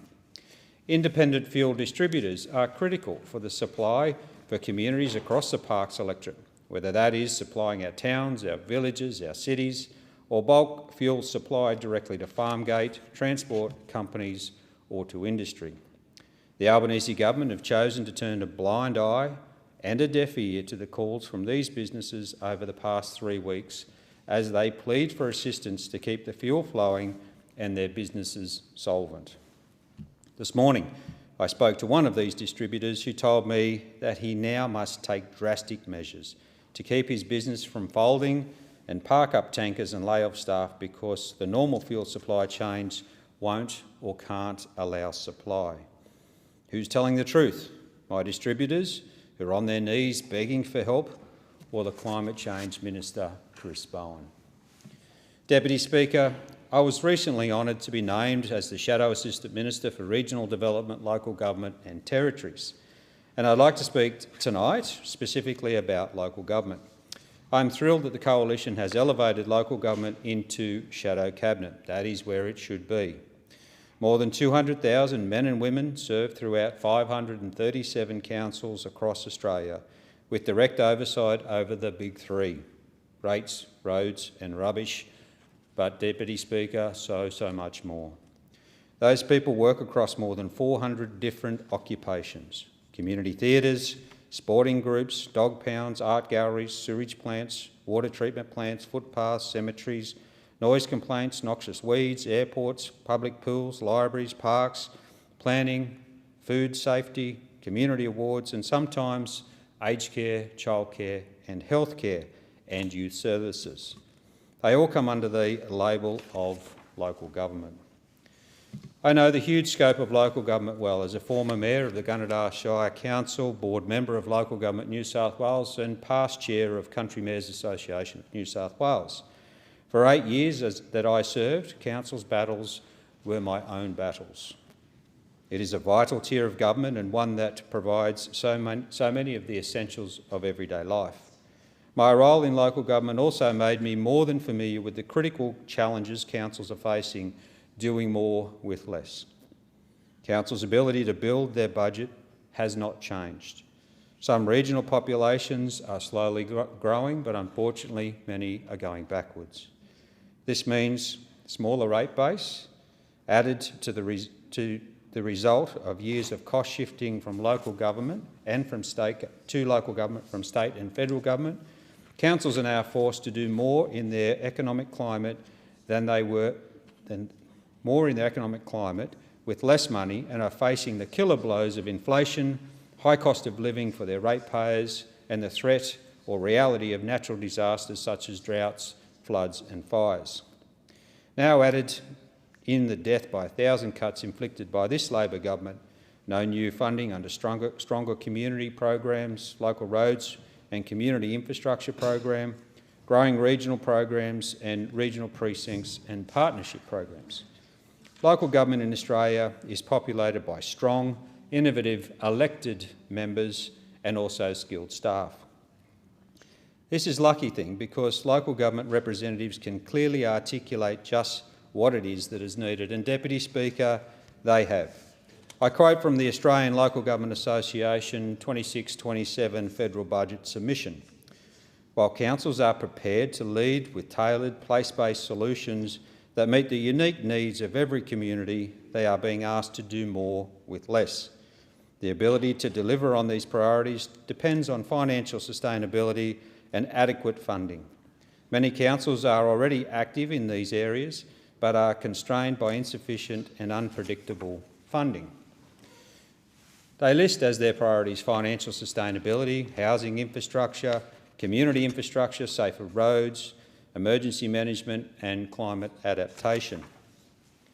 Recently, I asked the 20 councils in the Parks electorate for a list of their top priorities for the upcoming federal budget.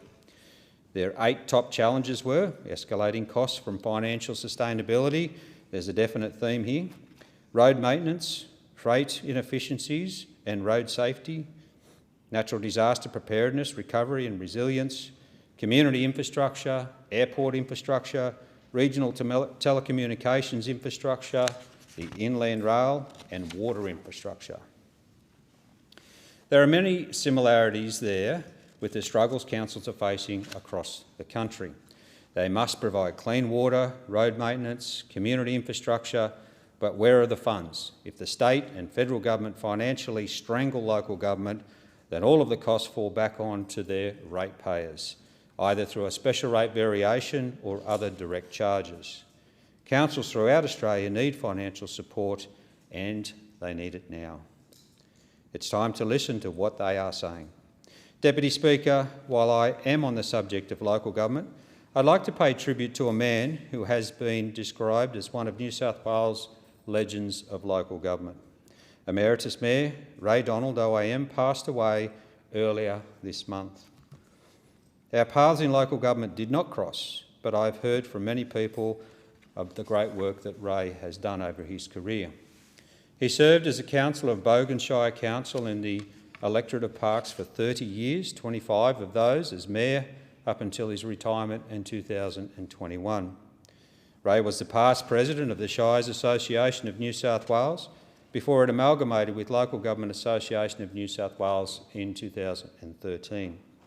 He was one of the Local Government Association of New South Wales inaugural presidents and later one of its patrons. The great local paper, the Nyngan Weekly, published a tribute to Ray Donald, and I'd like to include a few comments from that story. From the current Bogan Shire Mayor, Glenn Neal, Ray Donald OAM, a man who dedicated leadership and quiet strength, helped shape our town for generations. The Nyngan community will forever be grateful for his outstanding contribution to the Bogan Shire and surrounds. Every asset you see in Nyngan, whether it is the parks and gardens, the roads, the infrastructure throughout the last 30 years, Ray was instrumental part of everything Nyngan is today. And from immediate past president of Local Government New South Wales and Forbes Shire current mayor, Phyllis Miller OAM, Ray's commitment to his community was unwavering. He dedicated decades to ensure rural and remote voices were heard at every level of government. His passing is deeply felt by his impact, but his impact will continue for generations. And from Country Mayors Association Chair Rick Furman OAM. Through local government and community organisations, Emeritus Mayor Ray Donald OAM gave so much to his community and rural and remote New South Wales in general. His contributions, his life deserved to be celebrated and will be remembered. Mr Donald's family have described local government as his calling, and I believe that sum is up, and for many of our country mayors. Ray Donald received the OAM, the Order of Australia Medal for his service to local government. Time has expired. I thank the member for Parkes. The question is that grievances be noted, and I give the call to the member for Solomon. Thanks, Deputy Speaker. Deputy Speaker, these floods have hit the Northern Territory hard, capped off by Tropical Cyclone Narelle over the weekend, which brought more rain. The federal government has been supporting Territorians on the ground from the start. The Federal Minister for Emergency Management, Christian McBain MP, the member for Eden Monaro, has been to the top end in the Territory multiple times, and not just for this flood event in Katherine and surrounds, but earlier this year as well. And the Federal Assistant Minister for Regional Development, Senator Anthony Chisholm, was in the NT last week. Senator Malanderi McCarthy, and also Malanderi is the Minister for Indigenous Australians, as well as my friend and colleague Marianne Scrimgeour MP, the member for Lingiari, have spread out right across the affected communities, working side by side with locals and helping to drive the recovery.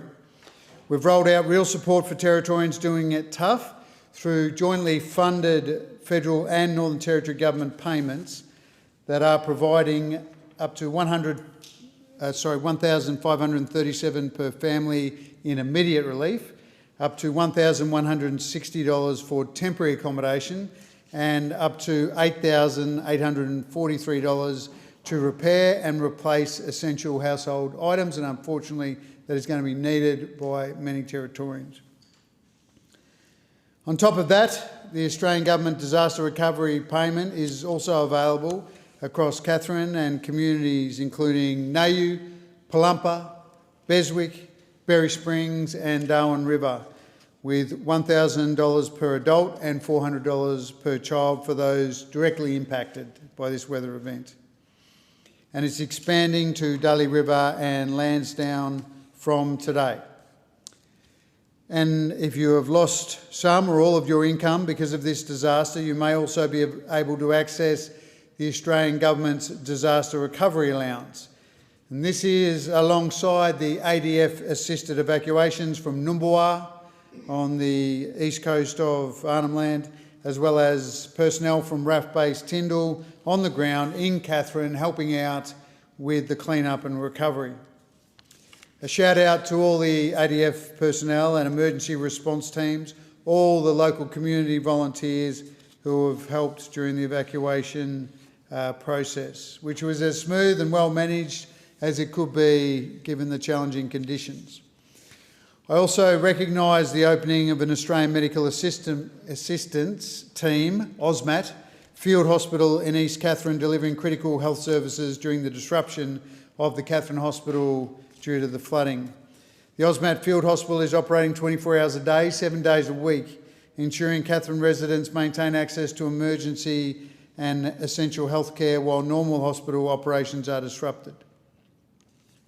The field hospital will deliver a 20-bed emergency department and primary health service, including acute care and resuscitation capability, a 1-bed maternity delivery suite to support urgent birthing needs, an on-site medical laboratory, radiology services, including portable imaging.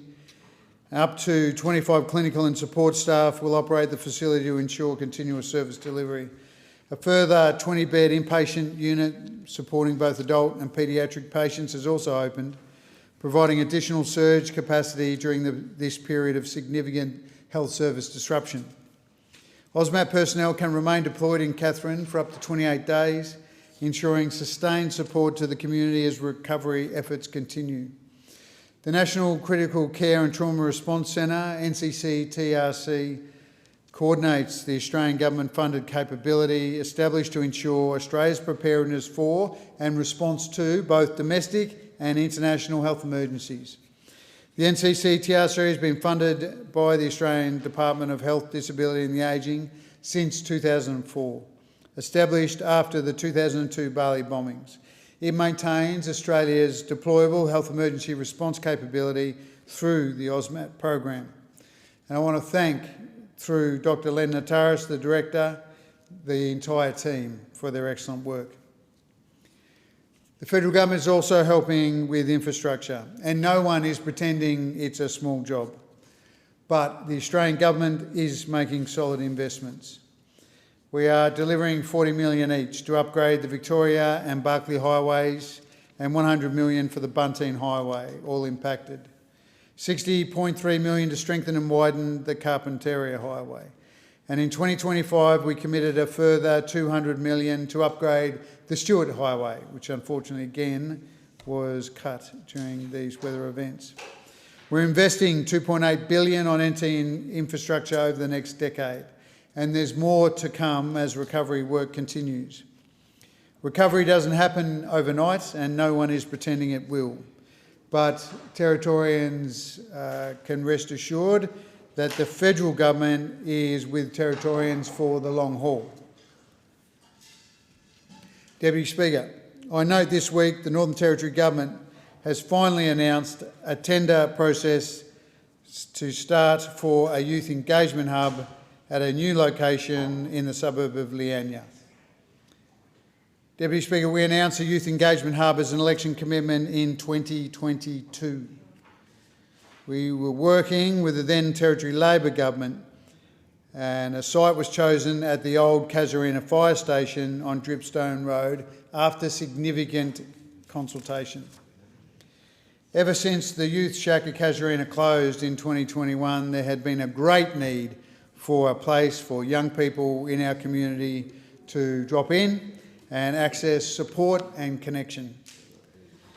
The fire station site was chosen due to its centrality, including proximity to the large Casuarina shopping centre and bus services, as well as mental health services such as Headspace and areas where young people not only live but study and work. A detailed consultation process was undertaken and designs developed for that site. In preparation for the construction process, the men's shed was moved to a temporary site before the construction of the Youth Engagement Hub could begin. Funding was allocated to the Darwin Men's Shed for their new site at Marara. So the fire station had been removed and the site was made ready for development of the Youth Engagement Hub. And then nothing. The incoming CLP government has moved the location based on a shonky and small petition to Parliament. This petition was not reflective of the community in the local area where the Youth Engagement Hub was going to be. Over 50% of the only 90 signatories weren't even from the local area. They were from Palmerston and the rural area. And only 16% of the signatories were from the surrounding suburbs. Again, a piddling amount of people, and I suspect that the petition was simply sent out to the CLP distribution or the CLP membership list. It was an absolute travesty that after all that work, a shovel-ready site where the Casuarina Square owners were going to provide internships, traineeships at the retail areas at the Casuarina Square shopping centre for those young people. We're engaging effectively, walking distance, but it's all scrapped. 18 months of nothing in the time since. They're now saying they're going to build something or reach out, tender process after 18 months of nothing. So that is a shame, and the NT government, the CLP NT government, have let down young people in the Territory and, by extension, the whole of the northern suburbs. I want to thank the owner of Casuarina Square, Warren Ebert, who was fully supportive of the Youth Engagement Hub being there at the Casuarina, adjacent to the Casuarina shopping centre. But I do want to put on the record the shonky decision made by the NT government and the inaction over 18 months, letting down our young people, particularly those in the northern suburbs. As opposed to these delays in providing services for young Territorians, the Albanese Labor government is delivering effective programs on the ground for young Territorians. And I was proud to be at the opening of one of those, directly funded by the NT government with other partners, providing direct support from young adolescent boys in the suburb of Palmerston. I look forward to the Youth Engagement Hub opening for young Territorians. And I thank the member for Solomon. The question is that grievances be noted, and I give the call to the member for Fadden. Thank you, Deputy Speaker. And it is indeed aptly titled that we rise today on grievance in this place. And I do so with a significant level of concern for the direction that our country is being taken under this Albanese Labor government. Now, as we know, there's something going on in the Middle East which is causing some disruption to international trading routes that is clearly having some impacts here in Australia.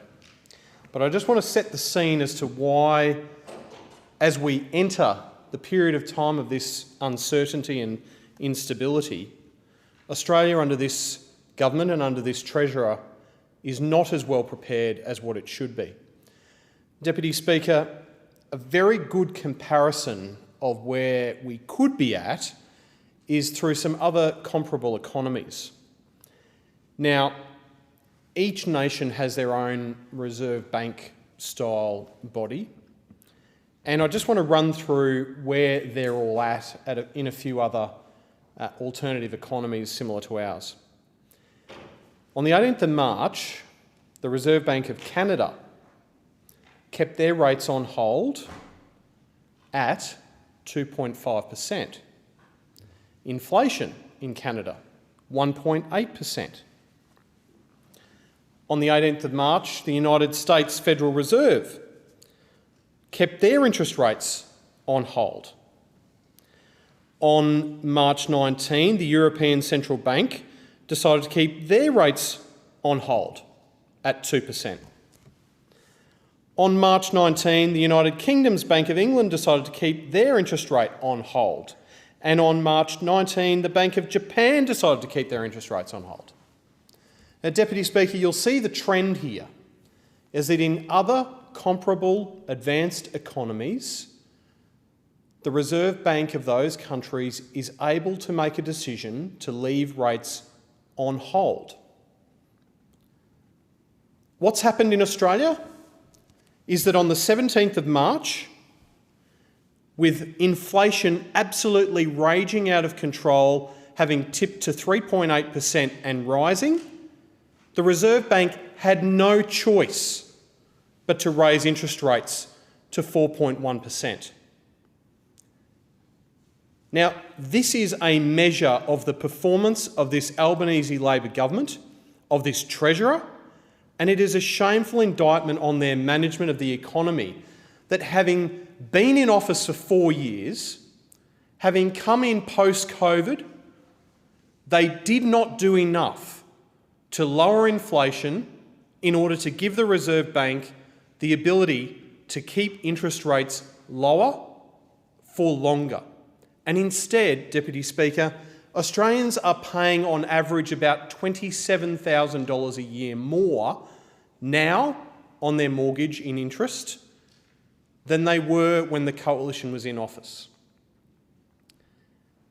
Now, all of this is important because it sets the scene for global uncertainty and how well prepared we are as a nation to maintain the lifestyle that we love dearly here in Australia, to maintain our standard of living that we have here in Australia.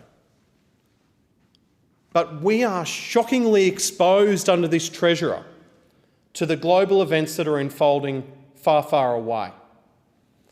And we're exposed because inflation was already raging out of control, and the Reserve Bank Governor made it crystal clear in her remarks that this inflation and this necessary rise in interest rates had nothing to do with what's going on in the Middle East this week.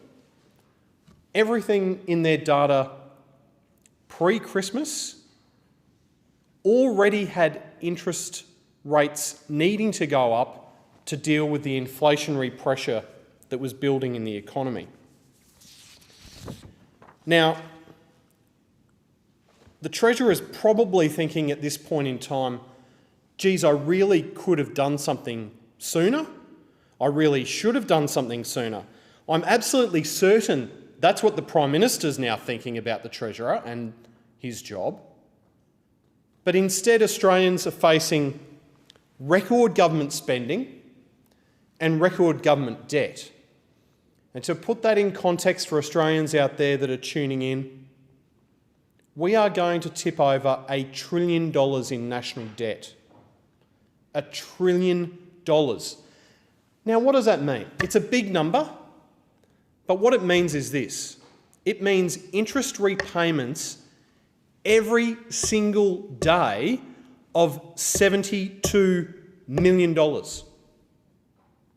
Just paying the interest on $1 trillion worth of debt. Now imagine what we as a nation could do with that money if it wasn't servicing the spending habits of this Treasurer.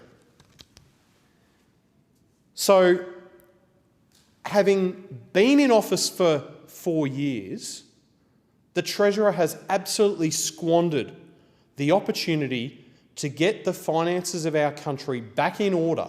But instead, inflation is raging out of control, interest rates are going up, inflation is out of control, and now what have we got? We've got on the Gold Coast right now diesel fuel at $3 a litre. Now, no average Australian should be paying $3 a litre for diesel right now. How on earth a family is going to fill their car and run the kids to school and to sport, and how they're going to get to work, let alone the tradies who are driving from job to job, let alone the transport companies that are driving goods from point A to point B. How are all of these businesses, these households? Think of the students at university. Think of the seniors who are on a pension. They cannot afford this Labor government because everything is getting too expensive too quickly. And it's playing out every single day. So now we're going to the fuel pumps, we're paying $3 a litre for diesel. You go to the supermarkets and you're paying more for your food. You get your power bill in the mail and it's up by hundreds and hundreds of dollars. Now, this is not the Australian way of life. We are supposed to be a country where you can get ahead, where you can work hard and be rewarded for that hard work. But instead, we are all paying the consequences of this Treasurer's inability to rein in his spending habits. So that $1 trillion worth of debt is costing every single Australian every single day. Now, there are businesses out there that I know right now are contemplating whether they decide to lay off staff. I know that they're contemplating whether they need to put levies on. Now, that's if they have the ability to even vary the terms of contracts or the dealings that they have with other businesses. If they can't, then their power bill, their petrol bills and their diesel bills have basically doubled overnight. And that is potentially an irrecoverable cost for those businesses. So the Minister has been wandering into question time every day this week, being completely evasive, not being upfront with the Australian people, selectively choosing what numbers he gives of where petrol is or diesel is on any given day in any given state or territory. He should have that data on hand. He should be able to contact those fuel companies and direct them where they need to get that petrol and diesel every single day. But we have had to drag him, kicking and screaming, to provide some level of transparency and accountability to the Australian people who are just out there wondering when those hundreds and hundreds of Bowsers in New South Wales are going to once again have petrol and diesel available to them. Now, if that's not a fuel crisis, where there's lack of supply and there's extremely high prices, then I don't know what is going to get this minister excited about doing his job on a full-time basis. I think it's time he retired from COP and actually took on his ministerial role on a full-time basis, because that's what the Australian people deserve. And I thank the member for Fadden. The question is that grievances be noted, and I give the call to the member for Adelaide. Thank you, Deputy Speaker. And Deputy Speaker, I rise today to raise in this grievance debate an issue in South Australia and in my electorate. As many of you may be aware or may not be aware, the 20th of March, last Friday, was World Oral Health Day. In other words, a day internationally that we look after our oral health or talk about oral health. And in my electorate, I have a magnificent not-for-profit organisation that assists people with dental issues, emergency dental issues. They do critical dental triage services in South Australia. It's run by volunteers, volunteer dentists, and volunteers that assist with fundraising and a whole range of other things. And at the head of all of this is Dr. Greg Miller, a renowned dentist in South Australia and a very good dentist, I must say. He also looks after the orangutans at the Adelaide Zoo, who's, if you've ever seen the teeth on an orangutan, I've been very lucky to have been asked to go into a extraction of a tooth whilst the orangutan was asleep that Dr. Greg performed on. So a very difficult situation. So he's a very renowned, good dentist in South Australia. But he runs this critical service for people living in regional South Australia, in nursing homes in South Australia. And what they do, they call themselves the Australian Dental Foundation. It's Australia's largest dental health charity, not-for-profit group.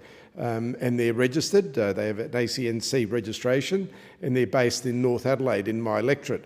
They're celebrating 10 years of operation and can proudly say that they're now genuinely a national charity because they get calls from all over Australia.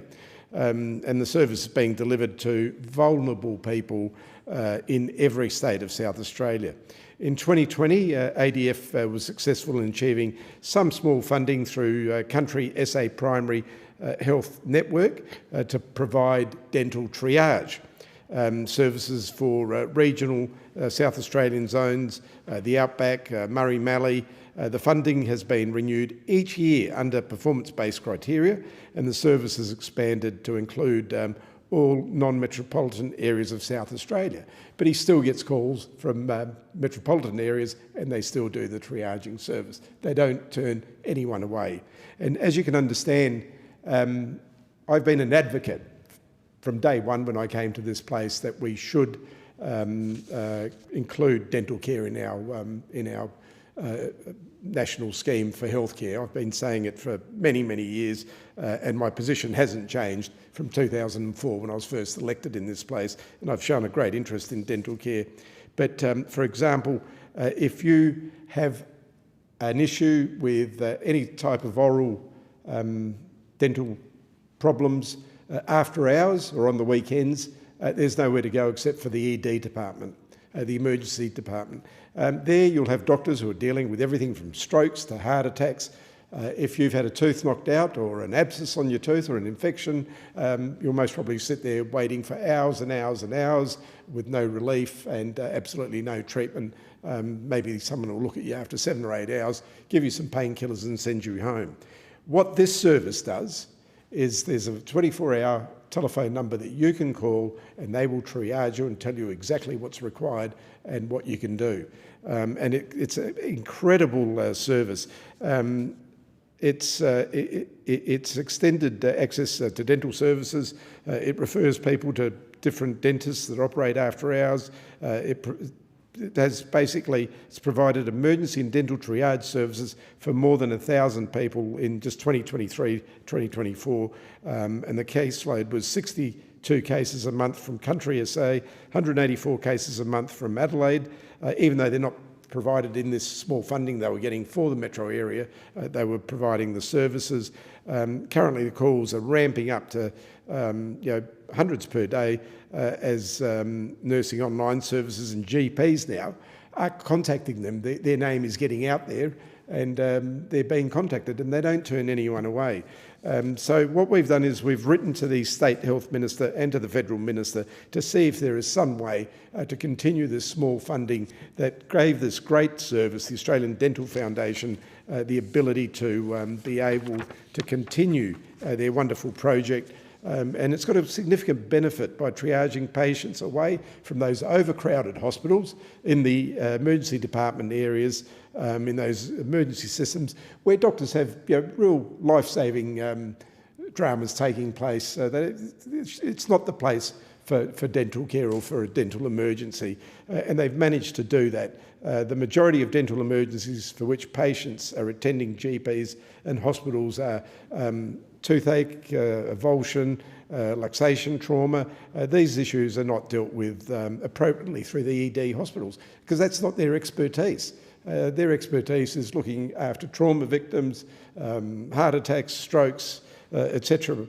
So, Deputy Speaker, what happens is, as I said, people ring this number and they get the advice that is specific for their injury or their sore tooth. By the time they present to the emergency or a GP, and by the time they're eventually seen a knocked out tooth will be long past that viable period.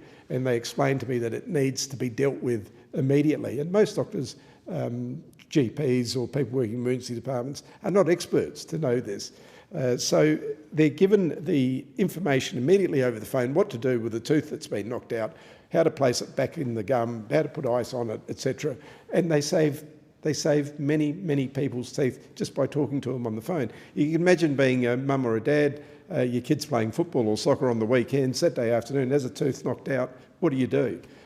You ring this number and they'll give you the right advice.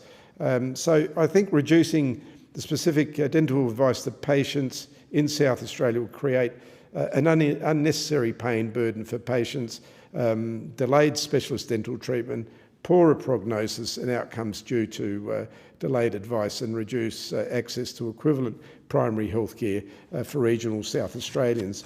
So I've asked both the State Minister and the Federal Minister to look at it to make sure that we can keep this group going. They will keep on going. Even though they get no funding, they still answer those calls 24/7, any time after 6 p.m, right through to 6 a.m. and on the weekends. It's an incredible service. They also go out as volunteers to nursing homes, to aged care facilities, to elderly people, the outback, Aboriginal communities, and it would be such a pity not to be able to get them a little bit of funding to keep them going, because we know that poor oral health isn't just tooth cavities, it affects other parts of our bodies as well. If you're not eating right because you haven't got teeth, or because of things that could have been prevented years ago through perhaps losing a tooth through emergency, accidents, etc., will contribute towards serious health conditions later on in life if you're not eating effectively.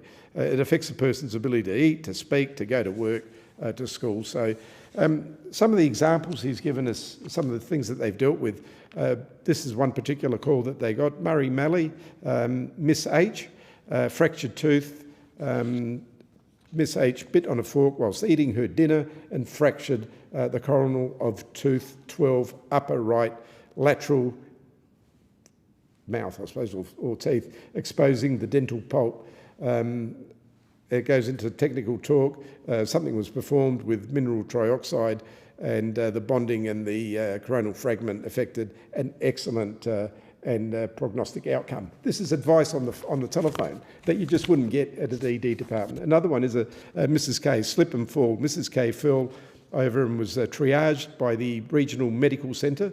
After a significant commute, she was discharged and contacted the triage service. That's the Australian Dental Foundation.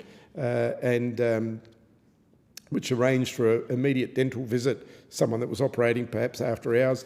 Unfortunately, she had recurrent pain and swelling in her upper lip after her discharge from the dental examination, and radiographers determined that the fractured tooth fragments were embedded in her lip. These were arranged to be retrieved by a dental expert, and I've got some gruesome photographs which I won't show to anyone, but it emphasises the importance of appropriate case assessment, of appropriate experts and people like Greg Miller and the cohort of dentists that work at this non-profitable association, giving the right advice at the right time, including the voluntary work they do by visiting communities and Indigenous communities, outback communities, regional areas, and making sure that people are getting the right advice. So I played with the State Minister for Health and our Federal Minister as well. And I thank the member for Adelaide. The time for the grievance debate has expired. The debate is interrupted in accordance with Standing Order 192B. The debate is adjourned and the resumption of the debate will be made in order of the day for the next sitting.